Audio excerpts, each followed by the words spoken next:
আচ্ছা, digital logic design কিভাবে করতে হয় এর জন্য হচ্ছে কি এই বোর্ডটা ইউজ করা হয়। তো আমরা এটা কিভাবে ইউজ করা হচ্ছে, কিভাবে আমরা এখানে একটা অর গেট ইমপ্লিমেন্ট করছি এটা দেখাবো।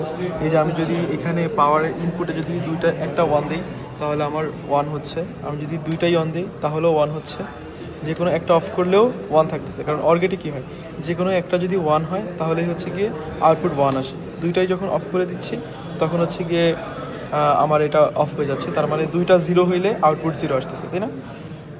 আচ্ছা, তো এখন এটা কিভাবে কাজ করতেছে আমরা সেটা দেখব। তো এর জন্য আগে আমাদের এই বোর্ডটাকে বুঝতে হবে। তো বোর্ডের এই পিছন সাইডে হচ্ছে গিয়ে থাকে পাওয়ার ইনপুট। তো হচ্ছে এখান থেকে পাওয়ার সাপ্লাই দেওয়া হচ্ছে। তো এটা হচ্ছে গিয়ে পাওয়ার বাটন। তো এটা যদি আমি অফ করে দিই, উপরের দিকে উঠাই দিই, তাহলে হচ্ছে গিয়ে এই পাওয়ার বাটনটাও হচ্ছে গিয়ে অফ হয়ে গেছে।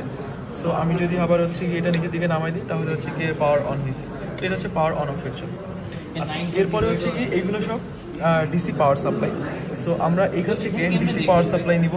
তো এখানে দেখতে পারতেছি যে এখানে হচ্ছে গিয়ে প্লাস ভি আছে, প্লাস 5 ভোল্ট আছে, তারপরে হচ্ছে গিয়ে গ্রাউন্ড আছে, -5 ভোল্ট আছে আর মাইনাস ভি আছে। সো আমি যে ভি ইউজ করে আসলে এখান থেকে ভোল্টেজ বাড়াইতে কমাইতে পারি। আর আমরা বেসিক্যালি এখানে 5 ভোল্ট ইউজ করতেছি আর কি। তো এখানে 5 ভোল্ট আমরা এখান থেকে আমরা ইনপুট হিসেবে নিতে পারবো আর কি। আচ্ছা, এখান থেকে হচ্ছে পাওয়ার ইনপুট হিসেবে নিব।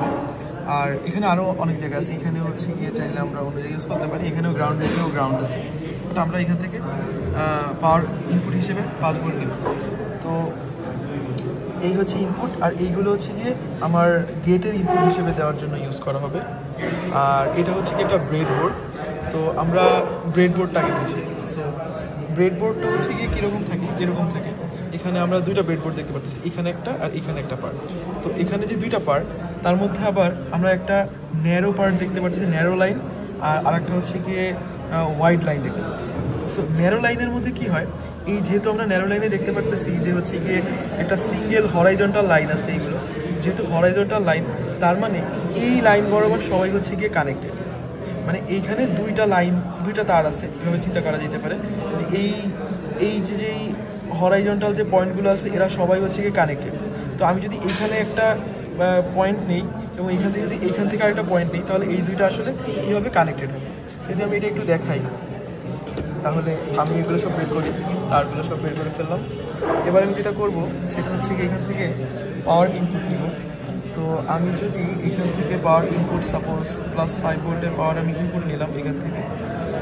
আচ্ছা, এই যে +5 ভোল্টের পাওয়ার ইনপুট নিয়ে আমি হচ্ছে গিয়ে এইখান থেকে এইটাকে এই হরাইজন্টাল যে ন্যারো লাইনটা আছে এখানে দিলাম। এবার এখান থেকে আমি আরেকটা তার ইউজ করে আমি বললাম কি এই বরাবর হচ্ছে গিয়ে সবাই হরাইজন্টালি কানেক্টেড।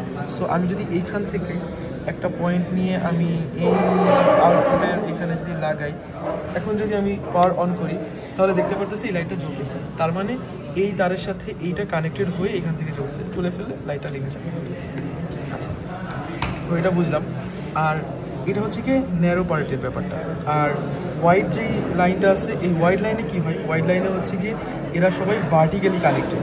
তার মানে আমি যদি এখন দেখাই যে এইখানে আমি একটা পয়েন্ট নিলাম এবং এখান থেকে আমি ইনপুট হিসেবে +5 ভোল্ট এখান থেকে ইনপুট নিলাম, ঠিক আছে। এখন +5 ভোল্ট ইনপুট নেওয়ার পরে আমরা যেটা করব সেটা হচ্ছে গিয়ে এইখান থেকে একটা আউটপুট দেখব। সো আমি এখানে আউটপুট দেখার জন্য আমি এখানে আউটপুটে হচ্ছে গিয়ে একটা লাগালাম।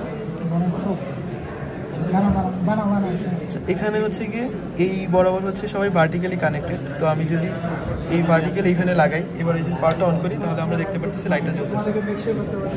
এখন এটা যদি আমি খুলে এই সাইডে কোথাও লাগাই তাহলে কিন্তু হবে না, কারণ এখানে কিন্তু বাকি সবাই কানেক্টেড না, এরা সবাই সবসময়ের জন্য হচ্ছে গিয়ে ভার্টিক্যালি কানেক্টেড থাকতেছে। তো আমি যখন এই তারটা খুলি এই ভার্টিক্যাল বরাবর হচ্ছে এখানে আমি লাগাচ্ছি, তখন এই লাইটটা জ্বলে উঠতেছে। তার মানে এরা সবাই ভার্টিক্যালি কানেক্টেড। আবার এখানে কিন্তু একটা ব্রেক আছে, ব্রেক থাকার কারণে কী হয়েছে, এইখানে যদি আমি এই ভার্টিক্যালি কানেক্টেড এই বরাবর যদি, তাহলে কিন্তু জ্বলবে না, কারণ এরা কিন্তু ভার্টিক্যালি কানেক্টেড, ঠিক আছে, কিন্তু এখানে একটা ব্রেক আছে। তো এই সবাই হচ্ছে কি এই ভার্টিক্যালি এরা কানেক্টেড, আর আমি পাওয়ার অফ করে দিলে হয়ে যাবে। আচ্ছা, এরপরে যেটা সেটা হচ্ছে গিয়ে এখানে একটা আইসি আছে।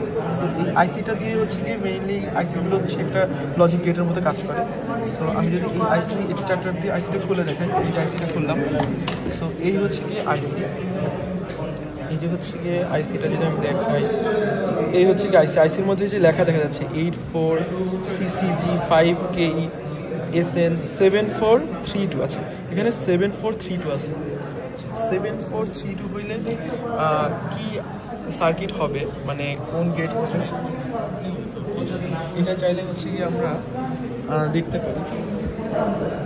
সেটা হচ্ছে গিয়ে যে এখানে হচ্ছে গিয়ে মাইক্রোপ্রসেসর ডাটা হ্যান্ডবুক আছে, আমরা এই হ্যান্ডবুক থেকে চাইলে 7432, এই যে 7432 হচ্ছে গিয়ে কোয়াড 2 অর গেট, তার মানে এটা হচ্ছে একটা অর গেট, এবং এখানে কি আছে কোয়াড 2 অর গেট, তার মানে অর গেট আছে, এবং 2 বলতে বোঝাচ্ছে এখানে দুইটা ইনপুট আছে এরকম অর গেট, আর কোয়াড বলতে বোঝাচ্ছে যেখানে এরকম 4টা হচ্ছে গিয়ে অর গেট আছে। তো এই ছিল হচ্ছে গিয়ে সিস্টেম। তো এখানে যে দেখতে পারতেছি এই যে ম্যাগনিফাইং গ্লাস দিয়ে, এটা হচ্ছে গিয়ে এই আইসিটা, এই আইসির উপরের দিকে হচ্ছে গিয়ে একটা ইউ শেপ থাকে, এই যে আইসির উপরের দিকে হচ্ছে গিয়ে এই যে ইউ শেপ থাকে, এইভাবে করে হচ্ছে আইসি ধরতে হয় আমাদের নিয়ম। উপরে এটা হচ্ছে উপরের সাইড, এটা হচ্ছে 1 2 3 4 1 থেকে 7, আর এখান থেকে 8 থেকে 14, এই কর্নারেরটা হচ্ছে গিয়ে এগুলো হচ্ছে গিয়ে আমরা এই হ্যান্ডবুক থেকেই দেখতে পারবো। যদি আমি এভাবে এই হ্যান্ডবুকটা বের করি, এই যে দেখতে পারতেছি এখানে যে হচ্ছে গিয়ে এই যে গ্রাউন্ড আছে, এই যে এখানে গ্রাউন্ড আছে, আর এখানে হচ্ছে গিয়ে পাওয়ার ইনপুট আছে, আর কীভাবে এই লজিক গেটগুলো বসানো আছে এগুলো আমরা এখানে দেখতে পাচ্ছি। তো এই ছিল আজকের ভিডিও, এভাবেই আমরা সব কিছু করতে পারি। তো আজকের ভিডিও এই পর্যন্তই, আল্লাহ হাফেজ।